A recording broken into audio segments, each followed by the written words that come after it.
Bab 075. Kenapa kamu bilang Mas adalah pembantu? Tanya Ken begitu keduanya sudah jauh dari ibu-ibu tadi. Bukannya menjawab, Dahlia justru balik bertanya. Mas Ken marah. Ken langsung menggelengkan kepala. Tidak, Mas hanya penasaran. Kenapa kau tidak bilang jika Mas adalah asisten pribadi Mas Faro? Abis mau bagaimana lagi, Mas? Aku jawab asisten pribadi pun mereka akan bertanya lagi apa itu asisten pribadi. Terus aku harus menjelaskan panjang kali lebar untuk mendefinisikan makna dari asisten pribadi. Apa setelah itu masalahnya akan beres? Kening Ken berkerut. Tidak sesederhana itu, Mas. Pada akhirnya mereka tetap menarik kesimpulan sendiri dan akan bilang seperti ini, aduh, kenapa dijelasin panjang lebar begitu? Bilang saja pembantu, kok ya muter-muter. Nah kan, apa kita tidak terkesan sombong? Dahlia tersenyum sembari memperagakan reaksi ibu-ibu tadi. Bakat dan kemampuan sang tidak adilan kali orang itu tidak mengakuinya. Tahu itu perlu, Mas. Dek, Ken memalingkan wajah. Jangan sampai Dahlia melihat senyum lebar tanpa berbinar. Harga dirinya sebagai laki-laki yang pernah jatuh cinta bisa jatuh sampai ke dasar. Apa di tubuh kecilmu itu terdapat otak orang dewasa? Mungkin kau terlalu lama dikarbit sampai matang begitu, batin Ken gemas. Mas setuju, kan dengan penjelasanku? Ken hanya manggut-manggut. Tentu saja aku setuju, sangat setuju. Setelah cukup lama keduanya berjalan, sampailah mereka di pasar malam. Hal pertama yang menarik perhatian Wina adalah tempat duduk. Dia ingin segera duduk. Namun, sangat disayangkan tidak ada tempat duduk yang dia jumpai.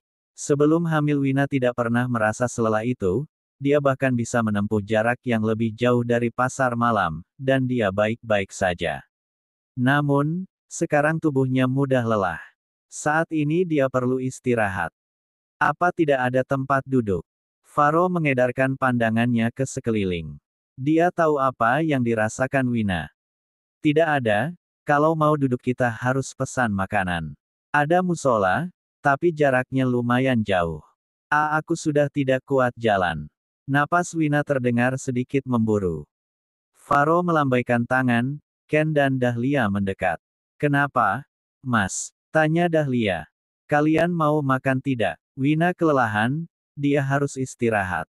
Dahlia dan Ken saling tatap.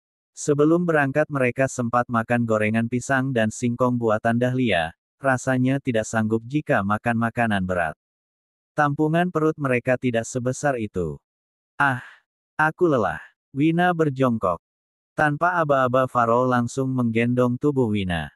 Dia tidak peduli jika setelah itu Wina akan marah, yang terpenting saat ini tidak terjadi apa-apa pada Wina dan putranya. Apa yang kau lakukan?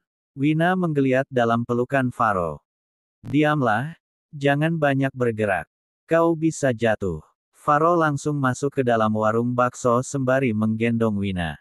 Mendudukan tubuhnya dengan sangat hati-hati. Beberapa pasang mata mulai menatap mereka. Loh, nak Wina kenapa? Tanya seorang tetangga yang kebetulan sedang makan bakso. Kelelahan, Bu. Mungkin karena sedang hamil, jadi mudah lelah. Dahlia menimpali. Lah iya, kenapa tidak pakai motor saja? Kalau jalan kaki ya pasti capek. Jangan disamakan dengan sebelum hamil dulu. Sekarang kan ada yang digondol, jadi pasti cepat lelah, kata ibu itu. Iya, Bu, baru jalan segitu saja napasku sudah ngap. Wina tertawa ringan.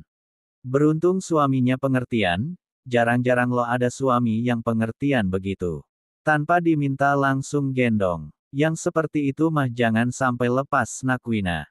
Faro hanya tersenyum. Tidak tahu harus menanggapi apa, sementara Wina hanya menganggukkan kepala. Wina nampak memijat betis kakinya. Sini, biar aku bantu. Faro langsung berjongkok di depan Wina, meraih kaki Wina dan memijatnya pelan. Sepatumu kekecilan, ya. Melepas sepatu Wina. Ini sudah sepatu paling besar yang aku punya. Yang lainnya sudah tidak muat. Pakai sandal saja, iya. Biar lebih enak. Beralih memijat telapak kaki Wina. Wina mengangguk. Faro langsung melirik Ken. Ken mengerti dan menganggukkan kepala, dia bergegas keluar untuk membeli sandal. Beruntung Ken ingat ukuran kaki Wina, jadi dia hanya perlu membeli ukuran yang lebih besar. Dahlia, kau mau makan bakso? Tanya Faro. Dahlia sudah duduk di samping Wina. Aku masih kenyang, Mas. Dahlia merasa tidak enak hati, mereka sudah berhenti dan duduk di tukang bakso. Masa ia tidak memesan bakso, tapi jika dipaksakan untuk makan yang ada perut mereka akan sakit. Dengan berat hati Dahlia menggelengkan kepala. Faro berjalan mendekati tetangga Wina. Bu, ibu kesini sama siapa? Sama dua cucu saya, nak. Menunjuk dua anak kecil yang sedang asik makan bakso. Kenapa? Faro tersenyum. Apa tidak keberatan jika saya yang bayar semua pesanan baksonya? Sebelum berangkat ke sini kami semua sudah makan, tapi istri saya kelelahan jadi kami butuh tempat duduk. Dan tukang bakso inilah yang paling dekat. Saya tidak enak karena tidak pesan makanan. Oh walah. Menepuk keras lengan Faro sembari tertawa. Iya tentu ibu tidak keberatan. Siapa juga yang mau nolak rejeki? Ibu malah seneng. Syukurlah. Faro nampak mengembuskan napas lega. Anu, boleh sekalian dibungkus. Buat bapak di rumah, tanya ibu itu dengan senyum malu-malu. Tentu saja, sekalian buat tetangga juga boleh, Bu. Iyalah, nak Wina ini beruntung sekali, loh, suaminya dermawan. Ibu itu mengacungkan dua jempol sembari mengedip-ngedipkan mata. Faro hanya menggaruk kepalanya. Setelah berdiskusi dengan pemilik warung bakso akhirnya mereka bisa duduk meskipun tidak memesan makanan. Faro bahkan membayar beberapa orang lain yang juga ada di warung bakso. Apapun akan dia lakukan demi melindungi Wina. Bagaimana? Apa sudah mendingan? Masih memijat kaki Wina. Faro mendekatkan tangannya ke wajah Wina. Jangan bergerak. Dia menghapus keringat di kening Wina dengan punggung tangannya. Lain kali aku akan bawa sapu tangan. Jika sudah lelah, jangan dipaksakan. Wina hanya tersenyum diikuti anggukan kepala. Keringatmu banyak sekali. Apa pengaruh hamil juga? Tanya Faro yang dijawab anggukan kepala oleh Wina. Faro bangun, mendekatkan tubuhnya, saat Wina duduk dan Faro berdiri kepala Wina hanya sampai di perut Faro. Dia langsung mengangkat ujung bajunya dan menggunakan untuk menyeka keringat di wajah Wina. Siapapun yang melihat pasangan ini pasti akan merasa iri. Kepala Wina sedikit bergerak, tetapi berhasil ditangkap oleh tangan Faro. Jangan banyak bergerak, aku harus menyeka keringatmu. Aku harus bergerak, jika tidak aroma tubuhmu akan terus tercium olehku, batin Wina. Saat Faro mengangkat baju dan membenamkan wajah Wina di perutnya tentu saja Wina cemas. Sekarang saja degup jantungnya sudah tidak beraturan. Roti sobek milik suaminya terpampang jelas di depan mata. Manda, tolong belikan kipas angin. Sepertinya Kak Wina kegerahan. Uangnya ada di Ken. Faro memberi perintah tanpa melihat ekspresi Dahlia yang kebingungan. Kipas angin seperti apa yang Faro maksud? Tidak mau berpikir terlalu lama, Dahlia langsung keluar dan kembali dengan kipas mini di tangannya. Tara, ini kipas anginnya Mas. Dahlia menyodorkan kipas mini berbentuk Doraemon. Faro melongo sembari menggaruk kepalanya. Kipas angin. Ini kipas angin. Dia sampai bertanya dua kali untuk memastikan. Dahlia mengangguk, dia lalu menunjukkan cara menggunakannya. Nah ada lampu LED-nya juga, jadi nyala gitu. Lucu, kan? Hahaha, lucu, iya lucu. Faro tertawa dramatis. Wina memalingkan wajahnya dan tersenyum lebar. Dasar tuan muda, masa kipas angin mini saja tidak tahu. Ini, kan memang lebih praktis, batin Wina. Setelah ini kita pulang saja, iya. Wina menggeleng. Bisakah aku tetap menikmati malam di sini? Aku rindu dengan suasana ini. Aku gendong saja bagaimana? Aku tidak tega jika kau jalan kaki. Wina terbahak. Kau mau kita berdua jadi pusat perhatian? Atau pakai kursi roda? Aku yang dorong? Apa ada yang jual kursi roda di sekitar sini? Ken kemana sih? Beli sandal saja lama sekali. Faro menggerutu, berkacak pinggang sembari mondar-mandir tidak jelas. Sudahlah. Tidak ada yang menjual kursi roda. Jangan yang aneh-aneh. Aku, kan bukan pesakitan. Aku hanya kelelahan. Faro nampak memijat pelipisnya. Lalu bagaimana? Jalan kaki saja. Nanti di depan ada tempat istirahat. Setidaknya tubuhku masih kuat untuk berjalan sampai ke tempat istirahat. Nanti sampai situ seluruh pemandangan pasar malam bisa dilihat. Kau yakin? Kening Faro berkerut. Tentu saja. Wina tersenyum sembari mengacungkan jempolnya. Kalau kau kelelahan, aku tidak peduli apapun atau siapapun. Aku akan menggendongmu. Oke, itu terdengar seperti permintaan, tetapi sebenarnya itu perintah. Wina mengangguk. Keempatnya sudah sampai di pusat pasar malam, Wina dan Faro memutuskan untuk istirahat. Sementara Dahlia baru kembali setelah membeli gula kapas. Kakinya menghentak-hentak ke tanah begitu lembutnya gula kapas masuk ke dalam mulutnya. Apa bahagia untukmu sesimpel ini? Hanya dengan makan gula kapas senyum di wajahmu sampai lebar begitu, Ken membatin sembari sesekali mencuri pandang untuk melihat wajah Dahlia. Kakak mau tidak menyodorkan gula kapas? Tunggu, Manda. Alih-alih Wina mengambil gula kapas, Faro justru merebutnya. Apa ini aman untuk ibu hamil? Tanyanya. Aku tidak tahu, Mas. Tapi, kan ini hanya gula. Tapi kenapa warna-warni begini? Kening Dahlia berkerut. Gula kapas, kan memang warna-warni. Kalau yang tidak berwarna ya gula pasir, jawab Dahlia polos membuat Ken dan Wina terbahak. Kenapa? Aku benar, kan? Wina dan Ken mengacungkan jempol bersamaan. Kenapa aku terkesan dibodohi bocah ini ya? Padahal bukan begitu. Faro mencoba makan pas. Baru satu suapan bola matanya berputar, ekspresi wajahnya tak tertebak. Wina, Dahlia, dan Ken harap-harap cemas menunggu kalimat yang akan diucapkan Faro setelah mencoba gula kapasnya. Jika Faro tidak suka, maka dia tidak akan mengizinkan Wina menyentuh gula kapas itu. Wah, ini enak sekali. Kenapa ada makanan seenak ini? Satu suap, dua suap, entahlah sudah tak terhitung berapa kali Faro memakan gula kapasnya. Beli di mana? Bertanya tiba-tiba. Dahlia dan Ken menunjuk gerobak gula kapas. Terlihat gula kapas yang sudah menggantung. Kau mau Wina? Menyodorkan gula kapas yang hanya tersisa ujungnya saja. Wina langsung menggelengkan kepala. Tidak, untukmu saja. Sepertinya ini kali pertama kau makan gula kapas. Wajahmu terlihat senang. Ini kali pertama juga aku ke pasar malam. Sejak kecil aku tidak boleh makan sembarangan, aku tidak pernah tahu rasanya makanan di pinggir jalan. Faro menundukkan kepalanya. Masa kecilnya lebih kelam dari yang Bibi Ane ceritakan pada Wina. Wina menatap wajah Faro. Baiklah. Bangun dari duduknya. Ayo kita makan makanan pinggir jalan, aku akan merekomendasikan beberapa makanan yang sangat enak.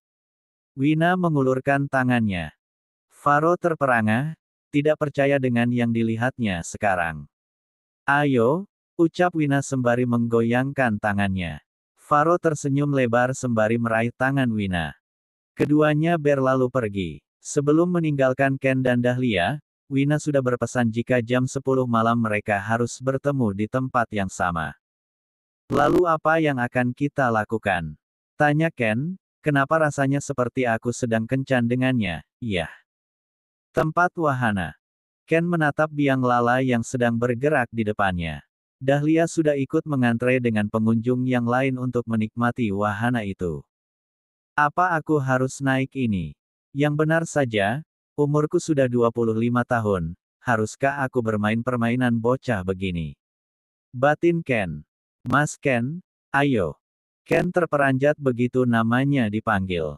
Ternyata dia harus segera naik karena biang lala sudah berhenti. Apa Mas Ken takut? Tanya Dahlia. Keduanya sudah berada di dalam biang lala yang berputar. Tidak, ini kan hanya biang lala. Ken tersenyum sombong. Baguslah. Wah, lihat itu, wah yang itu juga, dari atas kelihatan kecil. Dahlia terus mengoceh, menyebutkan apa saja yang dia lihat. Dasar, bocah. Ken tidak terlalu mendengarkan apa yang diucapkan Dahlia, dia hanya memperhatikan ekspresi Dahlia, ketika tersenyum, berteriak, dan tertawa secara bergantian. Itu membuat hati Ken bahagia. Baiklah sekarang apa lagi? Tanya Ken, keduanya sudah turun dari biang lala. Dahlia langsung menunjuk wahana di sampingnya. Sekarang giliran kora-kora. Tidak masalah itu kan hanya perahu ayun, batin Ken. Setelah di atas dan tempo kora-kora semakin cepat. Amanda, kapan perahu ini akan berhenti berayun? Ken berteriak, berpegangan erat pada besi bagian depan. Kapan-kapan, yuhu. Dahlia mengangkat kedua tangannya ke atas sembari bersorak. Arregegege. Ken hanya bisa berteriak. Sepersekian menit kemudian. Mas Ken baik-baik saja? Tanya Dahlia sembari menyedot es sari tebu miliknya. Nih minum dulu. Menyodorkan es sari tebu. Apa kau sungguh tidak mengerti? Aku nyaris muntah dan menghancurkan harga diriku hanya karena kora-kora sialan itu dan sekarang kau menawarkan minum. Batin Ken menggerutu. Apa sekarang kita bisa pulang? Dahlia menatap diikuti senyum licik. Apa? Kenapa kau tersenyum seperti itu? Kau mau apa lagi, bocah? Batin Ken. Kita lihat tong setan, ya. Tenang saja, kali ini kita hanya menonton. Mas Ken tahu tong setan, kan? Ken tidak menjawab, dia balik bertanya. Tong apa? Tong setan, ayolah. Dahlia langsung berjalan dan Ken tidak punya pilihan lain selain mengekor di belakang. Di dalam wahana tong setan. Arf, itu bisa jatuh. Awas, bagaimana ini bisa terjadi? Apa ini sulap? Hei jangan ngebut, Arur, ngeri sekali. Ken berteriak sembari menutup matanya ketika melihat atraksi tong setan. Beberapa pasang mata sampai memperhatikan dan tertawa geli melihat ekspresi Ken. Temennya, iya. Tanya salah seorang pengunjung. Bukan teman saya. Dahlia langsung menyilangkan tangan. Atau pacarnya. Tebak salah seorang lagi. Saja. Tentu saja bukan. Membebaskan tangan. Karena Ken terus berteriak, semua orang beralih menatap Ken dan Dahlia. Bukan teman saya. Saya tidak kenal. Tadi ketemu di depan. Sumpah. Ucap Dahlia ketika semua orang melihat ke arahnya. Sementara itu di tempat Wina dan Faro. Sebanyak ini hanya 400.000. Faro tercengang sembari menenteng beberapa kantung belanjaan. Apa mereka tidak rugi? Tentu saja tidak, kalau rugi mereka tidak akan jualan. Di pasar malam kan harganya memang murah-murah, tetapi bukan berarti murahan. Mahal atau tidaknya pakaian bukan dilihat dari harga atau brandnya, kan? Selam kita nyaman memakainya, aku rasa pakaian itu akan tetap terlihat mahal di tubuh kita. Kau benar, tetapi... Faro kembali memandangi kantung belanjaannya, dia masih tidak percaya hanya dengan mengeluarkan uang sebanyak 400.000 saja Faro sudah bisa membeli 2 daster, celana kolor, dan beberapa kaos. Yang benar saja, ucapnya lagi. Kali ini diikuti gelengan kepala. Enak, kan hidup di desa. Suasananya juga lebih tenang, terlebih lagi harga sembako dan yang lainnya lebih murah. Iya, seandainya saja aku bisa hidup di desa. Terdengar lenguhan panjang dari mulut Faro. Tapi sayangnya perusahaanku tidak bisa pindah. Masih sibuk melihat isi di dalam kantung belanjaan.